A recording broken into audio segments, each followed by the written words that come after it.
बातमी आहे शरद पवार यांनी केलेल्या वक्तव्यासंदर्भात निवडणूक लढणार नाही, भावनिक आवाहनाचा प्रश्नच येत नाही असं उत्तर शरद पवार यांनी दिलेलं आहे। पुतण्याच्या आरोपांवर काकांनी हे उत्तर दिलंय। शेवटची निवडणूक असं भावनिक आवाहन करतील, बारामतीमधून अजित पवार यांनी टीका केली होती।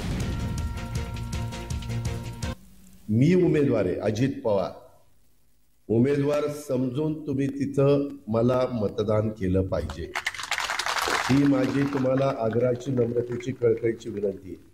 तसं जर कोण भावनिक होतील, कोण आणखीन काय सांगतील, कोण म्हणतील आमची आता ही शेवटचीच निवडणूक आहे, अमकच आहे तमकच आहे, आता खरीच शेवटची कधी होणार आहे मला माहिती नाही, परंतु सतत असंच सांगितलं जातं, ते तुम्ही भावनिक होऊ नका।